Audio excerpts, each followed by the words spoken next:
That's my new thing. We'll start right there. Okay, We should recording have, started. we should have started recording 10 seconds ago. Oh You yeah, want to declare your goals again for us, Daily? yeah. So this is Lee's new corporate goal. As a big corporate guy, is I will get a haircut every 2 months at minimum, and I will shave at least every week and a half. So this is a week and a half right here. This is what we were I, talking about before we hit record. I had to get it on the record, Yeah, I need in the comments. I need people to know there's a week and a half. Is this unprofessional facial hair? It's borderline. So I'm gonna shave. So tomorrow, fresh cut coming in. Oh man, I love it. Well, anyways, welcome back. Another episode, C-Suite Unfiltered podcast. Now, I wanted to start right off the top. Some very exciting news. We're diving deep into the lawn care and landscaping industry with this one.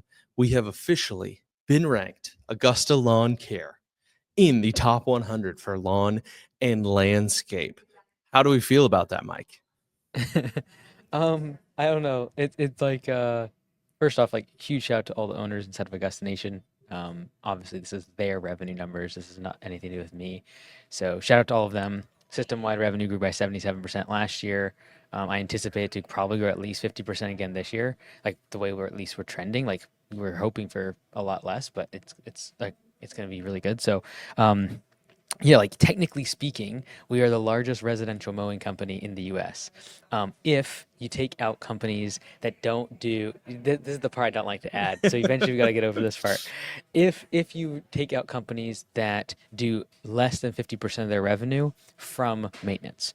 So there's another company that's 45% of their revenue is maintenance. And the reason is because they did an acquisition of another company that does maintenance. So like jumped their revenue up and it was all maintenance when in the past they just did spraying and design and commercial I should say. So yeah, so if you take out, if you have to have at least 50% of revenue coming from residential and at least 50% from maintenance, then we are the largest in the country. But I hate putting all these asterisks next to it, so we got to grow quite a bit. Yeah. Yeah, the asterisks aren't overly helpful, but it is very exciting. Obviously, it's an accomplishment in and of itself. Now, the top 100, is it just strictly based on revenue? It's just based on market share, pretty much? Yeah, they do a survey thing comes out. The reason I also don't like it, they don't do a great job, in my opinion. So if Lawn Landscape is listening, you guys do a great job. But like the verification process isn't super. Um, Mm. for example, like with the franchise, we have to do audits. We have to do like a lot more things to like be able to say certain things, or like make statements. So this all goes through attorneys. I fill out a form, and then I got an interview. Um, but I'm nothing against them. Obviously, they have to do it for 100 companies, which is a big task. They don't. They make they try to get us to advertise afterwards, obviously too. So it's a publication, right? But like I'm also used to like Entrepreneur 500, where they have whole teams doing investigative work on our what we're submitting. We have to submit our FDD. We have to submit our audited financials. Like it's a whole other level of like ranking, in my opinion. So Mhm. yeah, it's just it's definitely a milestone. I think for any landscaper, I know for myself and many other members of Augusta Nation, they said the same thing. It's like you kind of grow up looking through the magazine, seeing the 100, and like, oh man, one day I'll get there. I still remember looking and be like, okay, we need to get to about $23 million to get on the list. Well, now I think it's 40 million, like just to get Yeah. on the list. It's because companies are consolidating and inflation, et cetera. So, um, yeah, it's a fun milestone, and I think I'm hoping that next year we can get in like the top 50, and then just keep trucking along up top. So I think for some people it validated like me a little bit, because like they have no way to prove what I talk about on like YouTube. And I'm like, hey, Yeah. like we do $50 million mowing grass, but they're like, okay, yeah, whatever. So for them to see it, I think it's helpful. It validates the brand, validates the owners. So I hate how, because we are founder led and I happen to be an influencer, quote unquote. There's a negative perception for some people when they join Augusta from their peers, and so now Mhm. to see that sort of recognition on a public scale offers a little more validation to them. That like, hey, no, like this is a valid business and a valid brand, and they're growing extremely fast. We're the second fastest growing landscape company in the world. last year. So those are the type of things that are stakes in the ground. And for me, it's more a matter of the owners being validated. And I think what's more validating is their financial statements, and that's unfortunately not public. And the same thing with us, like Right. when it comes to like sharing the item 19, everyone's like, oh, what revenue is just a big flowery number. Like, yeah, like I gotta work on being able to share these numbers with you, going through the legal process. So fortunately, Lawn and Landscapes is widely seen as like an authority, and being able to rank in it gives some validity to the owners. And by the way, we would have ranked on it last year. I just didn't submit the numbers. Okay. So Fair enough. Fair enough. Well, it's nice that it's actually better that you submitted this year, because this year they actually highlighted newcomers, which was really cool. I went back and looked at the cover from just last year. I didn't do a deep dive, but the cover from last year was top 100 cool, kind of like art. I don't know if it was AI made or an artist actually did it, like building with like flowers, plants in the shape of a 100, which was really cool. This year's logo was like weird AI obscured caricatures. Well, I don't know. I didn't do any references on the other folks listed, but yours looked kind of creepy. I'm going to put it on the screen, obviously, in post here. So if you have not seen it, a weird obscured AI caricature of Mike Andes was on the cover, but also you were highlighted as one of the newcomers. So that was pretty cool that, this is the year you chose to hop in, because they did do a specific segment on the newcomers. So, how long was that interview? Obviously, I have that article here. I might reference it, but it was very short, one-page article. How long was that interview? And I guess what were you hoping that they would put into the article from your interview, or was the article what you wanted, I guess? yeah, like yeah. So in the comments, some people are like, you should have had first right of refusal on that artwork. But I know what they did. They just took the picture on the back of my book, the one with me and the blue background, and they Yeah. threw in an AI generator, and AI will take whatever kind of characters you have and usually emphasize them. So it definitely took my hairline and just like completely blew it out. Let's go. But in terms of the interview and like what they contained, really realistically, when it comes to interviews like that, my goal is to represent Augusta Nation well. And so, in any Mm. community, we are stronger together. I believe that. And so when someone like myself is interviewed, I'm just speaking on behalf of the owners. It's their revenue. They hit this goal. They hit this marker. They are growing their businesses substantially. Last month our last quarter again, we had like, what was it, 37% or 40% year quarter growth, like same store sales growth. And so that's huge, and that's all due to the work of the owners.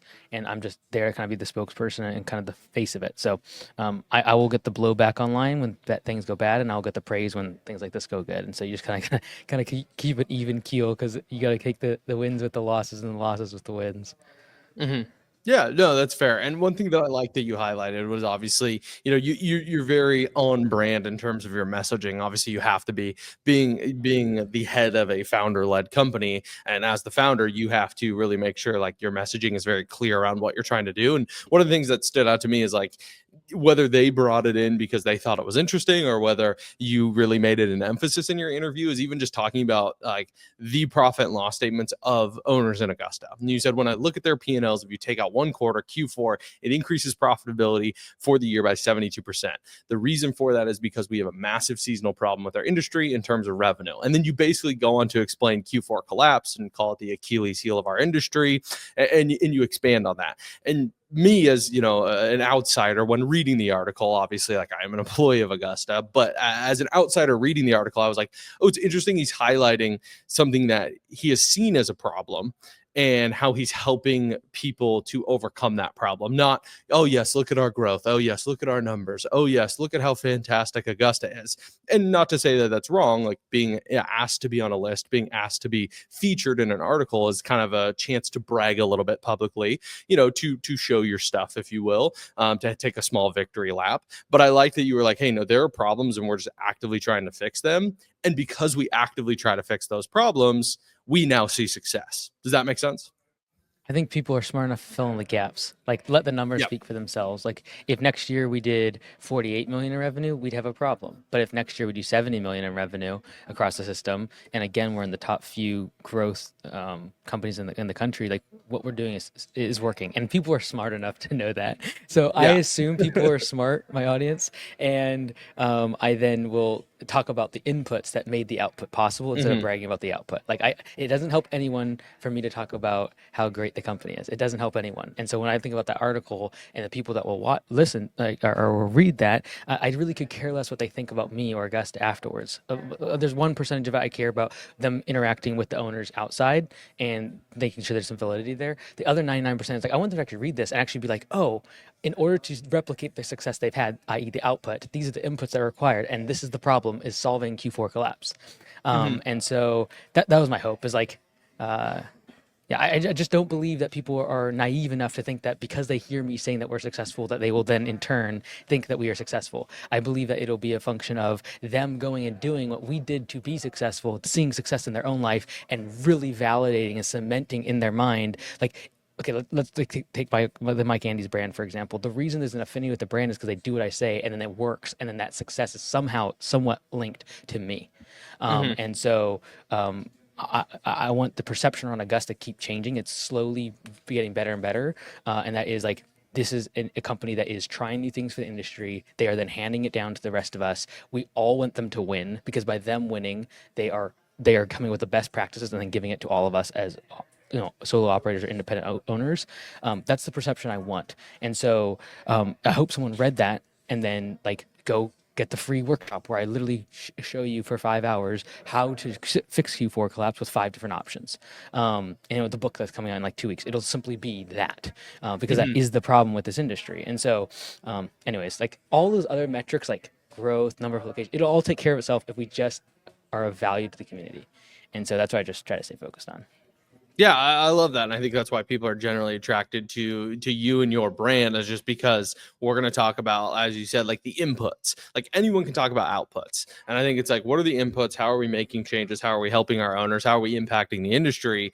Like the results will speak for themselves. And I think that all that's to say, like the way in which you approach that interview, depending on how they depicted you or what your goals were, is very internally focused. It wasn't outward. Look at us. Look at our numbers. Look at how amazing we are. It was, look at what we're doing on the day to day. Here's the changes we're making. Here's the impact we're having. Here's the increases to percentages, whatever it may be. But I thought it was interesting because they titled this section of the magazine "Fresh Faces to the List," and in the subheading, I don't know if you read it, or the description was, as mergers and acquisitions continue to ignite the industry, more and more newcomers are making their way into the lawn and landscape top 100 list.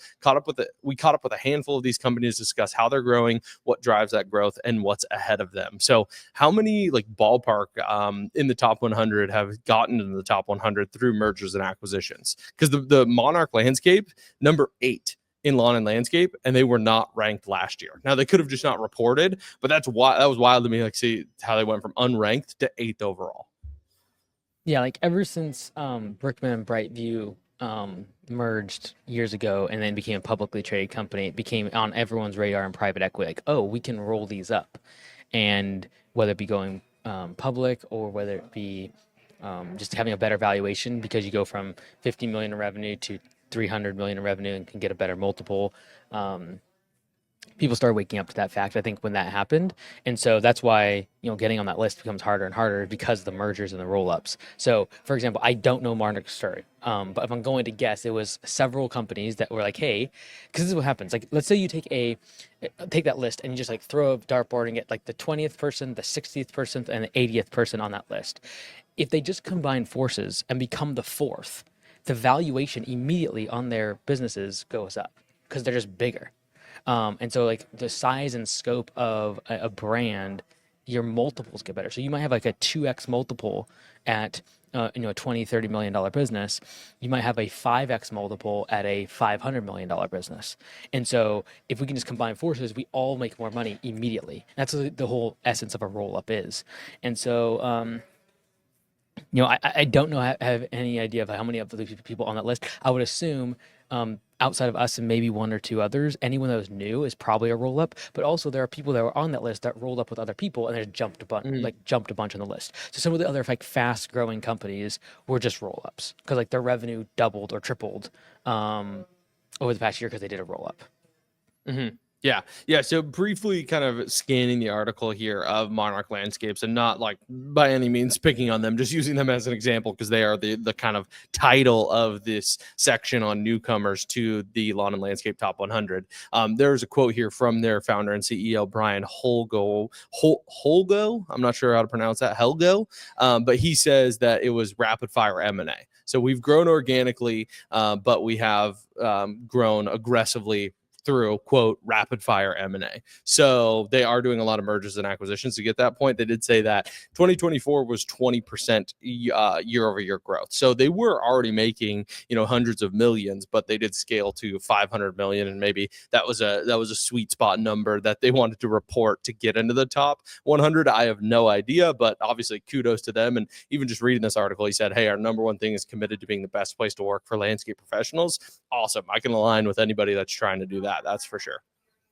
Yeah, like it's almost like we talked about this a few years ago. And it's like we're gonna see more and more consolidation inside the lawn and landscape industry. Yeah. So it's happening. It's just the very beginning of it, but it will continue to happen as private equity gets more and more involved. They're looking at that list. Like the reason I know this is because like since that article, I've already gotten like 4 people from private equity reaching out. So Oh, let's go. like this is what private equity does. Like this is what that list exists for. Is people are going to come through and they're like, how do we put these 5 companies together? They're going to look at things like I just mentioned, like, oh, we can say we're the largest residential lawn care more valuable. What if we put these 2 companies together when we could also say we're the largest in this area? Like so, this is the game they play. And so yeah, it's just going to keep consolidating the same way. Like the amount of roll ups that happen in HVAC 10 years ago is relatively low compared to now. It's like 4 or 5 times more. And so it'll just keep consolidating. The bigger companies will continue to get bigger. They'll have higher multiples. They'll have access to better technology.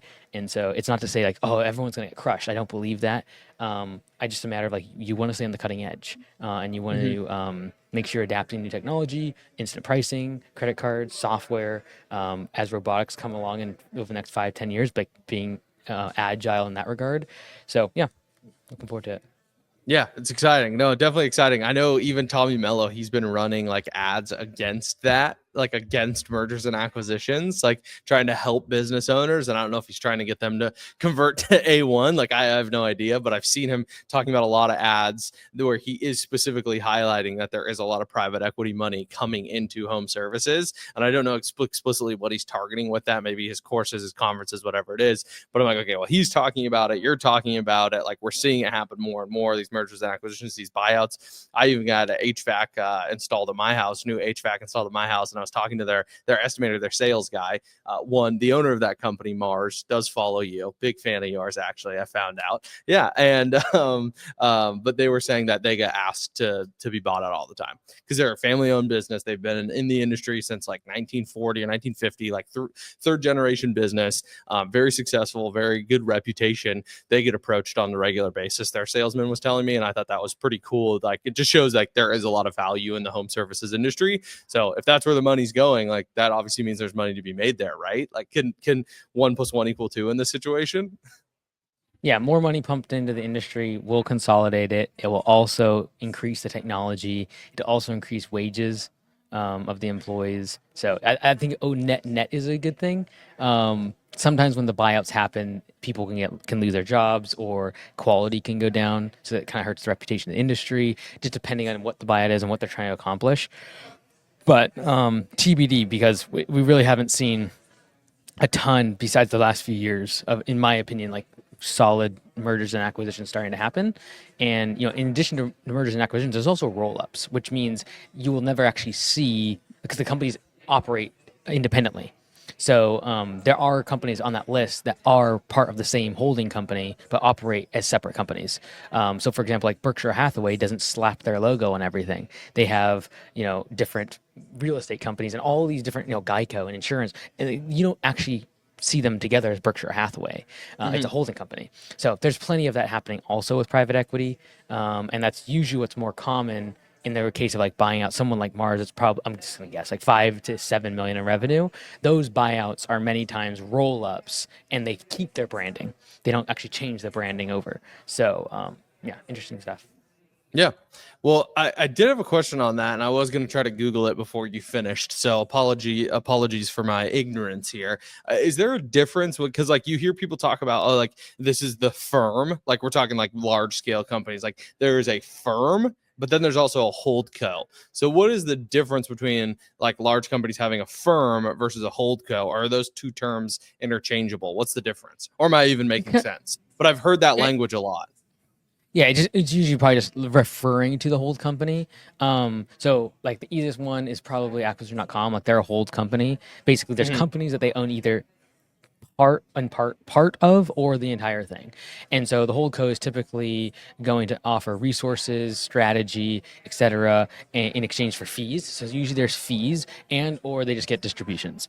And so, some people will refer to as the firm, but yeah, the hold co, it's like the parent company. Like all these things are usually referring to who's at the top that we are operating underneath of. So the same way that like we have three different LLCs for the media, for Copilot, and for Augusta, like those are entities underneath the hold co.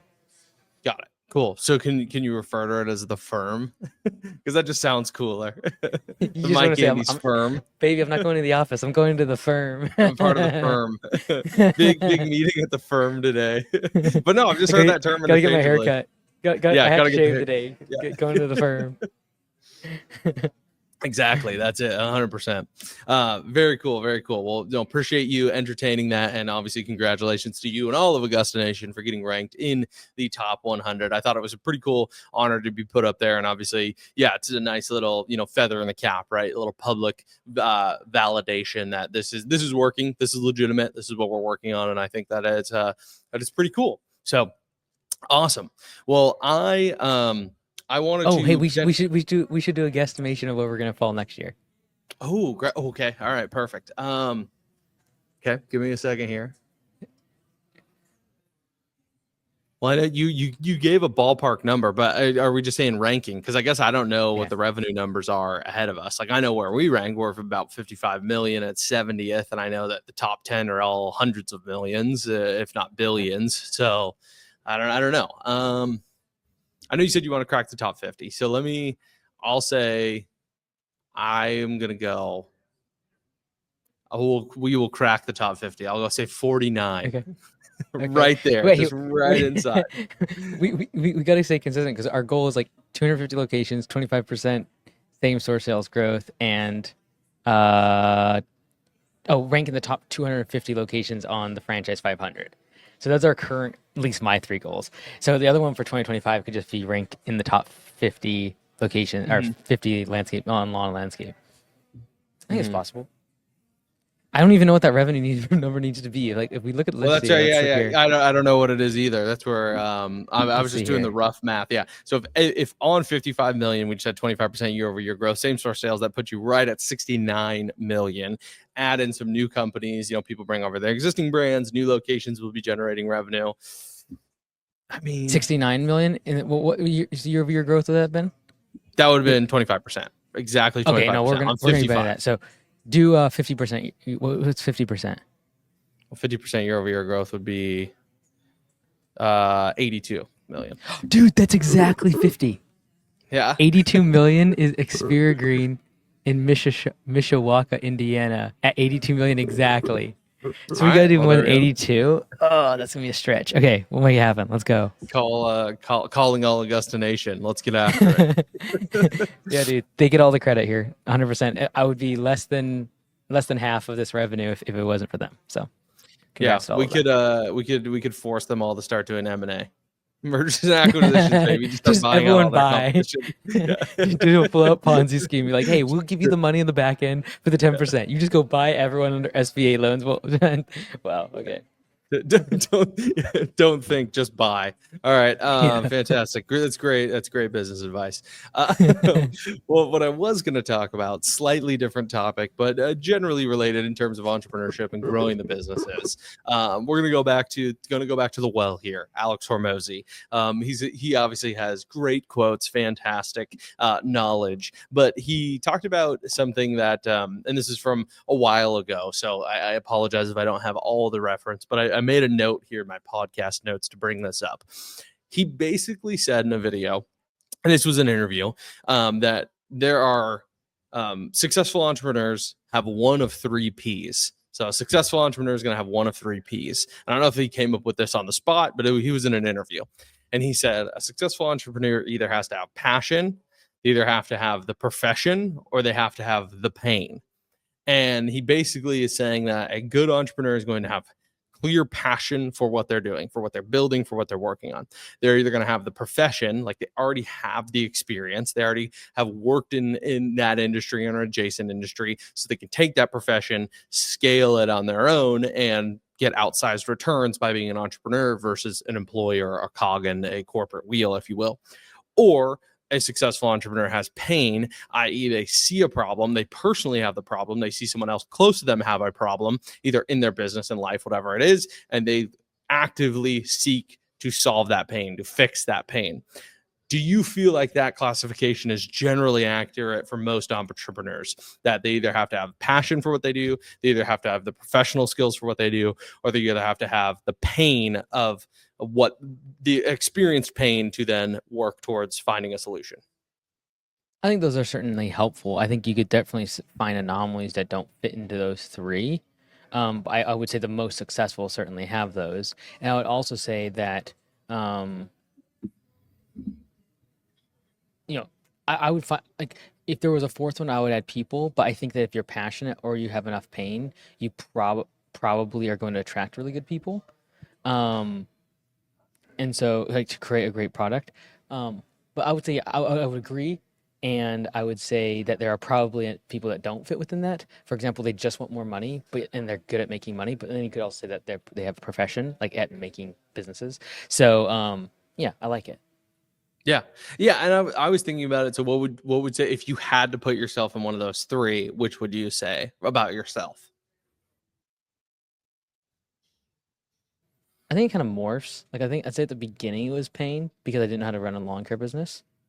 And then like I got into a place where like I was out for a while with the accident, and like so like having the pain of like oh like I would have otherwise gone bankrupt, so like I should help other people that are in the same pain. Mm-hmm. Um, and there's also like oh there's pain of like oh okay I'm not gonna go in the long or not gonna go to medical school. Like the only other thing I know how to do is mow grass, so like that pain I had to go make money. Um, and then as time goes on, I think like the passion, I certainly am not super passionate about mowing grass, but like the people in the industry, that's where I kind of, the fourth P I would think say is people, but like I'm more like I'm passionate about that. So yeah, I'd say I live more in the world of passion now, but it started off as pain, I would say.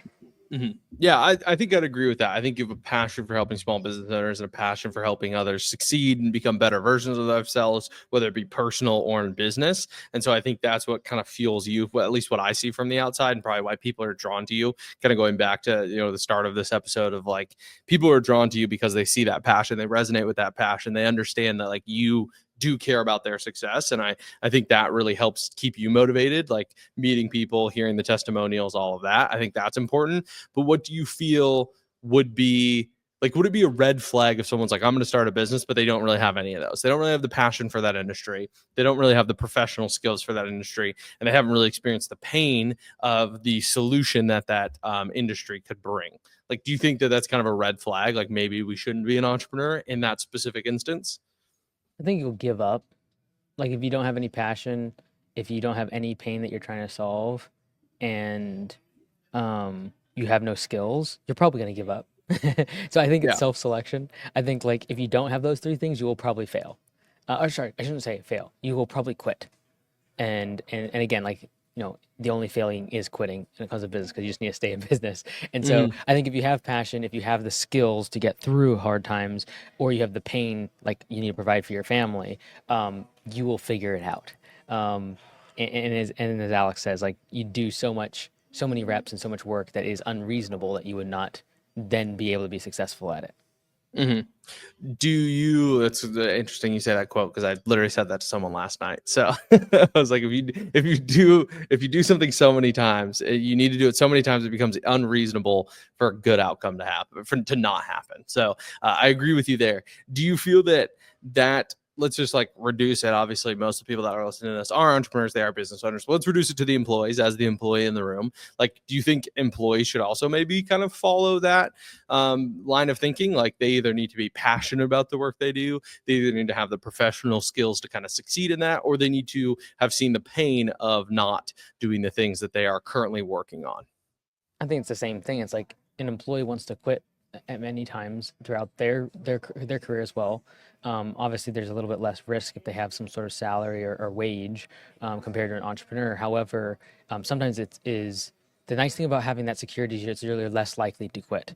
So like you might go through a time where it's like, hey, this week was rough. I didn't get along with so and so, et cetera. But like because the security of the paycheck, sometimes people will stay in the game longer. But to your point is like when we look at high levels of success in entrepreneurship, I think the same thing is true with an employee, and that is like if you are passionate about the people or the product or the industry, etc., you will probably put in more discretionary effort. If you have pain, i.e., you're trying to provide for your family, you're trying to make more money, you're trying to get ahead, you're trying to earn a commission. This is like the whole premise of commission-based compensation is you trying to add pain if you don't achieve a certain goal. And so, and then if you, what was the third one again? There was pain, passion, Pain, and profession. So you have Right, like the skill set. yeah, like if you're really good at what you do, you have a better sense of accomplishment when you go home that you did a good job. And so this is like the idea behind like one-on-ones and like metric tracking is like we're trying to show whether or not someone's doing good or they're doing bad. Because if you like to be able to know like I'm professional at this, I do a good job, I have skills. And so I think the exact same thing is true. You are less likely to give up if you are either passionate, have pain, or have skills at whatever job you're doing, even as an employee. Yeah. Do you have a hard cutoff here at the hour? No, you're good. You're Okay. good. Because I was either going to go into not financial advice or ask another question. So I'll ask another question. What would you feel? Let's Wait, just wait, look at. wait. Let's flip it. I answered on the behalf of an employee. You say what you're thinking. Yeah, that's kind of the direction I was going to go in terms of like a question. I think for me, definitely like in my current role, what I currently do at Augusta is like it's definitely passion. I think now I have like the professional skills, but I've learned those by working in the company, right? So I think I have the skills, having been in this industry for long enough, having worked in the field, having done sales, having been a manager, now in kind of the corporate realm of it all, like seeing businesses from the top down, profit and loss statements, selling, interacting with business owners. I have the professional skills, but I think if like let's just say hypothetically, I had 7+ years of professional skills in lawn care and landscaping, but it wasn't at Augusta. I don't think I'd like think my next move is staying in this industry. So that's where I don't think it's profession. I think it's passion. I'm passionate about the vision you've created and what we're actually trying to do and help small business owners. Like I truly believe in what we're doing, helping small business owners, because I also truly believe that a small business owner will have greater impact in their local community than any sort of government program or any sort of handout we could ever give. Is having a small business owner that cares about their community, that cares about their customers, that cares about their employees, that will have a greater impact on their community and ultimately macroeconomics as well. It's kind of trickle down in that regard. So that's why I believe in this. The systems we've created, P for P, profit sharing, open book management, those kind of cornerstones to Augusta. As an employee, they impacted me personally, and I want to see that impact more employees down the road. So for me, currently, it's definitely the passion. But the question I was going to ask you is, what if, because I get this question all the time, right? I work closely with you. People ask me all the time, and it never upsets me, never offends me. They're like, why don't you own a business? Why don't you own Augusta Lawn Care? Why don't you do this? And I'm like, it doesn't bother me in any way, shape, or form. I can say that, hand to God, doesn't bother me whatsoever. But I think I struggle with I don't have something I'm super passionate about outside of this. I don't really have a ton of professional skills other than I guess I can talk, but I don't want to be another voice. I don't want to be another person online coaching or doing sales or doing speeches. I don't want to be that person. I want to do that for you. I want to do that for Augusta. I want to do that for our industry. And I don't really have a lot of pain outside of that in the sense of there are things that I see in the world that need to be fixed. I think if anything, the only thing that resonates with me, and this is where the question goes to you, what do you see for me if I were to start a business? I think the only thing for me is pain would be, I'd almost rather start a nonprofit than a business. I think I've toyed around with that idea a lot. Sarah, my wife, and I talk about it a ton, especially, one day, Augusta goes public. Hopefully everybody makes lots of money. We've even talked about what if we just bought a summer camp and just had a summer camp for youth, and it was just at-risk youth and these whatever it may be, or an orphanage, whatever. that kind of like, I think that's where I see that pain in the world, where I'd maybe want to go more nonprofit than actually run a business personally. But what do you see, having known me for so many years? Hey man, if we just make more money, all these things are possible. So Yeah. I just stay focused on that for now. But yeah, no, that's super admirable. I think you guys would do great at that, by the way, too. Yeah. So maybe when you turn like 40, you can retire and make that happen. Let's go. Yeah. We've talked about it. I'm like, dude, what if we just like bought a summer camp? I was like, I would love to just run a summer camp. That would be awesome. So yeah, I don't know. I Devotions just, with Lee every morning. Let's yeah. go. I don't think there's anything wrong with like not being a business owner. And I think that there's especially in like my world, because all I do is talk to and work with business owners or potential business owners. I feel like there is such a like stigma of like, you got to go out and like make your own, or like you got to have you got your 9 to 5, but then you got your 5 to 9. And I'm like, but what if you just like love your 9 to 5? Like, and you actually care about the people that you work with at that and the people that you're going to impact. And that's kind of where I'm at, I guess. I love it. Cool. Well, any non-financial advice for the people? We will wrap up there. Yeah, I got my financial advice. I should have shared like 3 weeks ago. So Okay. Yeah. mikeandes.com/AI. So it's getting trained, it's getting better and better. It's now trained on all help articles inside of Copilot, so it can guide you through Copilot. It's trained on all my content. People are uploading their financials, they're uploading business problems, etc. So it's really, really good. I highly recommend it. If you put in your financial statements and then just like ask for a breakdown, like the 4L framework for your business, or how to turn around the business in 6 weeks, or where do I see it as, like, it'll use my vernacular. So like, yes, you could also put this into ChatGPT, just to be clear, and you would get good answers. But if you like follow my stuff and you understand things like capacity-based growth, you can understand how we talk about the 4L framework and pay for performance and open book man. Like, it'll use my frame. So I highly recommend mikeandes.com/AI. And so I think it allows like 20 messages without you having to put your email in. And we do that so that someone doesn't come in and spam the thing. But you can do up to 20 without giving me your email address. And we don't even have any sort of like cadence to follow up with people right now. It's just like a super cool tool. We use it for Yeah. Augusta internally. The sales team uses it. The media team uses it. So it's a helpful tool internally. Even engineers and the designers, they'll ask it like, does Mike think that we should like allow processing fees to be handed to the customer? And like I can kind of see what they're talking with it. So it's a really good tool. I highly recommend. Yeah. Somebody needs to ask, does Mike think Lee should get a raise? Yeah, 100%. Let's do it right now. Oh One no. second. One second. Let's see. 1 second. That was a joke, All right. everyone. mikeandes.com/AI. I've only asked it one question, so You I ready? haven't used it much. No. Okay, 1 second. 1 second. Let Oh me no, this is a go. horrible idea. It's gonna totally say like it doesn't want to answer, or like that you are awesome, but I'm not gonna like make comments. I'm not Okay, gonna make let's comments see. about my employees. Okay, should Lee Park get a raise? We'll see if AI will treat me kindly. That's right. Let's see here. All right, let's break this down. Let's go. Oh no, dude, Market this is so comparison, long. Holy cow. financials, can't even afford it. It's so good. Yeah, there you go. So roles and responsibilities, market comparison, performance-based metrics. You know, it's decent. It doesn't know your actual role. It's not like talking about sales and stuff. Yeah. Fair. So Well, it looks like it's pulling data from the P4P book. yeah, well, I blocked it on several things. So for example, Okay. like if people ask about internal affairs or like Got it. employees, it'll immediately stop.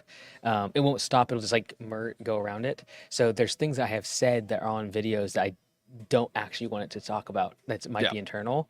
And so yeah, there's safeguards we put in place. Because I was gonna say, because like you tell a little bit about my beginning story in the P4P book, and then obviously I've been on the YouTube channel a decent amount, so I feel like it would know me. But yeah, it kind of makes sense to give a gray, vague answer, which I'm thankful for. Yeah. Pressure was on there. All right. The first day when everyone was like kidding it with every random question, I actually did like keep a note of the answers. And then what you do is you go in and change it, and then it learns. So you can see like it takes it into its like repository. There's like 30 million words worth of content it's digesting from. So, but I keep adding to it. So for example, like now it'll help owners inside of Augusta Nation fill out their max metrics and their monthly scorecards. It'll walk them through that. So I'm working with Nick on like they can have a coaching call, get all their numbers and put it in the coaching dashboard. It can do all of that. So anyways, so your non-financial advice. Go No, ahead. you're good. Yours is way cooler. It's very exciting. All right. So my non-financial advice starts with a question. Do you know your astrological sun sign, Mike Andes? Astrological sun sign? Yeah, do Is you that like like Scorpio and all that Pisces, sort of? Gemini? Yeah, yeah, Yeah, yeah, yeah. yeah, yeah. I'm oh dude, a Virgo.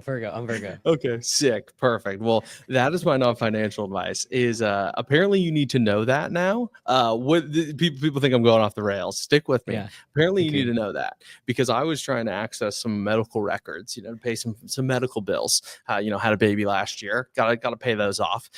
And one of my security questions, not a security question I set up, it said, for security purposes, based on your birthday, what is your astrological sun sign? And I was like, I had to Google it. I didn't even know. I had to Google it. I was like, how is this a security question? Because I feel someone could go to my Facebook, see my birthday, and then yeah. know the sun Just Google it. signs. It's Yeah. weird. So, I wonder. anyways, I wonder if it's like trying to just more of a robot question, like trying to keep robots out. Because like birth date would be easy to find, but then it has to be like a deductive reasoning.